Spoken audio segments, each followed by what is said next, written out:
Durante séculos, acreditou-se que a razão era a força suprema da mente, o instrumento que libertaria o homem de seus impulsos. Essa visão, herdada do racionalismo clássico e consolidada pela filosofia cartesiana, moldou não apenas a ciência, mas também a política, a educação e a ética ocidental. Porém, as descobertas da neurociência moderna desmontaram essa hierarquia. Antônio Damasio demonstrou, por meio de casos clínicos e experimentos com pacientes que tiveram lesões no córtex pré-frontal ventromedial, que uma decisão puramente racional é impossível. Sem emoção, o pensamento se torna incapaz de escolher. O cérebro humano não raciocina em um vácuo lógico. Ele avalia, sente, pondera e só então decide. A emoção, portanto, não é inimiga da razão. É o seu motor. Cada escolha que fazemos, do investimento financeiro à empatia por um estranho, depende de circuitos neurais que unem estruturas antigas do sistema límbico a regiões superiores do córtex. A amígdala sinaliza o valor emocional de uma situação. O hipocampo associa lembranças e o córtex orbitofrontal calcula as possíveis consequências. Esse entrelaçamento cria o que Damasio chamou de marcadores somáticos, sinais fisiológicos que guiam a mente diante da incerteza. Quando esses marcadores são danificados, o indivíduo pode resolver um problema matemático, mas se perde em decisões simples, como escolher o que comer no almoço. Essa descoberta alterou a forma como entendemos o livre-arbítrio. O ato de decidir não é um gesto isolado da consciência, mas o resultado de múltiplos níveis de processamento biológico e afetivo. Joseph Ledoux mostrou que o medo, por exemplo, pode ser processado em vias rápidas e inconscientes, influenciando o comportamento antes mesmo que o sujeito perceba o estímulo. Já Daniel Kahneman e Amos Tversky provaram que a tomada de decisão segue dois sistemas distintos, um rápido, intuitivo e emocional, outro lento, deliberado e racional. A mente alterna entre ambos, buscando um equilíbrio que raramente é perfeito. E é justamente dessa tensão que surge o caráter humano das escolhas, falhas, contraditórias, mas dotadas de sentido. Com o avanço da neurociência, tornou-se claro que emoção e razão formam um mesmo eixo funcional. Nenhum cálculo é neutro, nenhum impulso é puramente instintivo.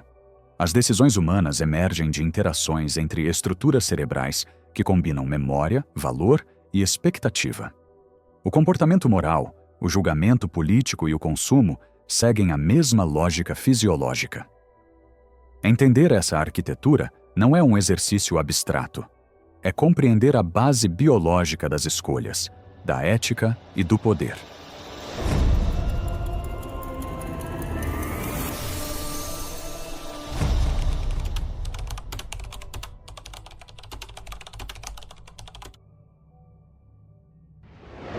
Esse será o ponto de partida do nosso estudo. A divisão entre emoção e razão não é natural, é uma construção histórica. A filosofia grega já distinguia entre o pathos, os impulsos e afetos, e o logos, a razão ordenadora do cosmos e da mente. Platão descreveu a alma como uma carruagem conduzida pela razão, tentando conter dois cavalos simbólicos, o desejo e a cólera. Aristóteles refinou essa visão, reconhecendo que as paixões podiam ser educadas e moderadas pela virtude, mas ainda subordinadas à racionalidade. Essa estrutura hierárquica se enraizou na cultura ocidental, definindo o ideal do homem virtuoso como aquele que domina suas emoções. Durante a Idade Média, a tradição cristã reforçou essa oposição. As emoções passaram a ser associadas à carne e ao pecado, enquanto a razão era vista como um reflexo da ordem divina. A moral escolástica, inspirada em Tomás de Aquino, associava a razão à alma racional criada à imagem de Deus. O corpo, por outro lado, era o campo do desejo, da instabilidade e da culpa. Essa dualidade impregnou a ética europeia por séculos, tornando-se um padrão de pensamento que atravessou teologia, medicina e direito. O grande divisor moderno surgiu no século XVII, com René Descartes. Seu penso, logo existo, separou de modo definitivo a mente do corpo. Para Descartes, O pensamento era a essência da existência, enquanto o corpo e suas paixões eram mecanismos materiais. Essa distinção, conhecida como dualismo cartesiano, estruturou o nascimento da ciência moderna, mas também criou uma dicotomia artificial entre sentir e pensar. A mente passou a ser tratada como uma entidade abstrata, capaz de observar o corpo como um objeto. Esse modelo orientou o avanço da fisiologia, da anatomia e da psicologia experimental, mas deixou um rastro: a exclusão do afeto como parte legítima do conhecimento. No século XVIII, o iluminismo ampliou essa herança. O ideal racionalista via a emoção como obstáculo ao progresso e à objetividade. Filósofos como Kant descreviam a razão prática como fundamento da moral, independente das inclinações afetivas. A educação europeia se construiu sobre esse paradigma, formando gerações que aprenderam a desconfiar das emoções como fonte de erro. O modelo científico emergente reforçou a neutralidade como valor supremo. O bom pesquisador seria aquele capaz de suprimir sentimentos para alcançar a verdade. Esse padrão também moldou a política. As revoluções liberais e o nascente Estado burocrático se basearam na ideia de que o cálculo racional poderia substituir a moral tradicional. Mas o século XIX começou a romper essa rigidez. A biologia de Darwin mostrou que a emoção tinha um papel adaptativo. Não era desordem, mas mecanismo de sobrevivência. Em 1872, Darwin descreveu as expressões faciais e gestos como traços evolutivos herdados, com função comunicativa. Ao mesmo tempo, a psicologia emergente de William James e Carl Lang propôs que a emoção não é uma reação posterior a um evento, mas a própria experiência corporal das mudanças fisiológicas. Essa hipótese, conhecida como Teoria James Lang, recolocou o corpo no centro da experiência emocional, desafiando o modelo puramente mental da consciência. No início do século XX, a psicanálise de Freud introduziu outra ruptura: o inconsciente emocional como força que molda o pensamento. A razão, segundo Freud, é apenas uma camada superficial sobre impulsos reprimidos que governam o comportamento de modo invisível. Essa leitura uniu biologia, linguagem e desejo, revelando que a racionalidade é atravessada por afetos. Logo depois, a neuropsicologia de figuras como Kurt Goldstein e, mais tarde, Alexander Luria mostrou que a função cognitiva depende da integridade emocional e social do indivíduo. A mente isolada é uma abstração. A história da razão é, portanto, a história de um erro progressivamente corrigido. Cada época tentou desenhar um limite entre pensar e sentir, e cada nova geração de cientistas mostrou que esse limite não existe.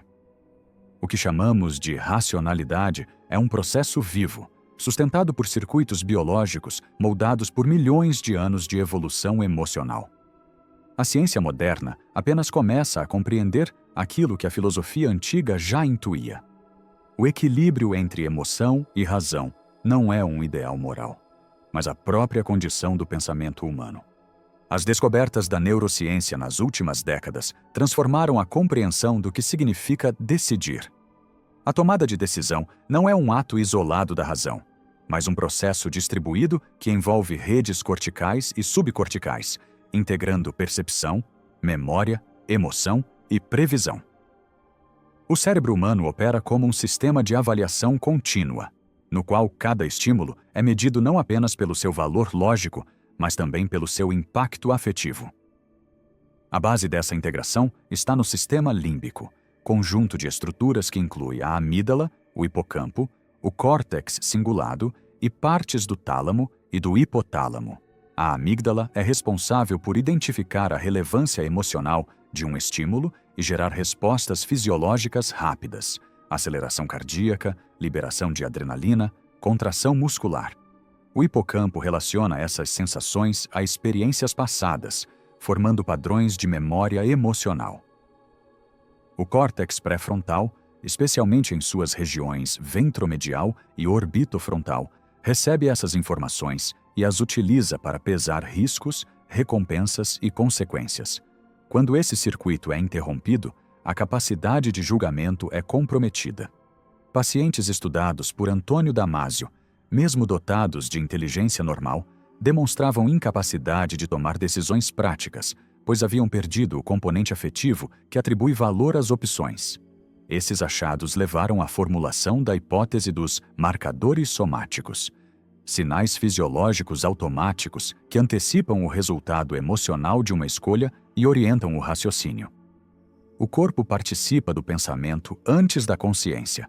Essa antecipação afetiva reduz a complexidade do mundo, permitindo decisões rápidas em ambientes incertos. A emoção, nesse contexto, não distorce o raciocínio, ela o torna possível. Estudos com ressonância magnética funcional mostraram que, durante a tomada de decisão, há ativação simultânea da amígdala e do córtex pré-frontal dorsolateral, indicando uma cooperação entre emoção e controle cognitivo. A razão emerge como uma função regulatória, não como substituto do afeto. A neuroeconomia ampliou essa compreensão. Pesquisas de Antônio Rangel e Reed Montagu revelaram que o cérebro calcula valor subjetivo com base em sinais dopaminérgicos, vinculando emoção e motivação. A dopamina, tradicionalmente associada à recompensa, codifica a expectativa de prazer e aprendizado, ajustando decisões futuras. Daniel Kahneman e Amos Tversky, ao formular a teoria dos prospectos, mostraram que o ser humano tende a superestimar perdas e subestimar ganhos, padrão emocional que molda julgamentos econômicos e políticos. A irracionalidade, portanto, não é defeito, mas característica adaptativa. O cérebro prioriza segurança e pertencimento sobre lógica abstrata. Outros estudos, como os de Joseph Ledoux, demonstraram que vias emocionais rápidas podem determinar comportamentos antes do processamento consciente. Essa antecipação é vital para a sobrevivência, mas também explica por que decisões humanas são influenciadas por medo, confiança ou repulsa, mesmo em situações racionais. O córtex insular, por exemplo, está envolvido em respostas de nojo moral, regulando juízos éticos a partir de sensações corporais. O cérebro não separa moral de biologia, ele sente o certo e o errado antes de explicá-los. A decisão humana é, portanto, um fenômeno integrado.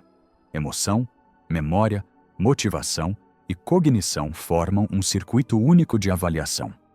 A racionalidade pura, imaginada pela filosofia clássica, não encontra suporte na neurociência. O pensamento depende do corpo e o corpo decide junto com o cérebro. Compreender essa arquitetura é reconhecer que a razão não foi feita para eliminar as emoções, mas para organizá-las. E o equilíbrio entre ambas define não apenas o julgamento individual, mas o comportamento coletivo. O equilíbrio entre emoção e razão é essencial para a estabilidade cognitiva e social. Quando esse equilíbrio se rompe, surgem distorções perceptivas e comportamentais que afetam tanto o indivíduo quanto os sistemas coletivos. Em nível cerebral, o predomínio de estados emocionais intensos aumenta a atividade da amígdala e reduz a regulação exercida pelo córtex pré-frontal. Esse padrão está associado à impulsividade, ansiedade, decisões precipitadas e dificuldade em avaliar consequências a longo prazo. A perda de controle inibitório compromete a capacidade de ponderar, tornando o pensamento mais reativo e menos analítico. Do ponto de vista psicológico, esse desequilíbrio se manifesta em formas de estresse crônico, fadiga mental e vulnerabilidade a distorções cognitivas. A ativação prolongada dos eixos hipotalâmico e adrenérgico eleva níveis de cortisol, interferindo na memória de trabalho e na consolidação de informações. Estudos de neuroimagem mostram que, sob sobrecarga emocional, há redução da conectividade funcional entre regiões pré-frontais e áreas associadas à empatia e ao julgamento moral. A pessoa tende a reagir de modo mais defensivo, guiada por percepções de ameaça e menos capaz de cooperar ou negociar. Em escala social, a soma desses efeitos individuais repercute em fenômenos coletivos. Ambientes que estimulam respostas emocionais rápidas, como mercados financeiros, redes sociais ou contextos de crise, favorecem decisões impulsivas e polarização de atitudes. A psicologia social denomina esse processo de contágio afetivo, a propagação de estados emocionais entre grupos. O excesso de excitação ou medo compartilhado altera o comportamento de massa, reduzindo a reflexão crítica e aumentando a suscetibilidade a erros de julgamento. Não se trata de manipulação deliberada, mas de um resultado previsível da forma como o cérebro humano responde ao estímulo constante.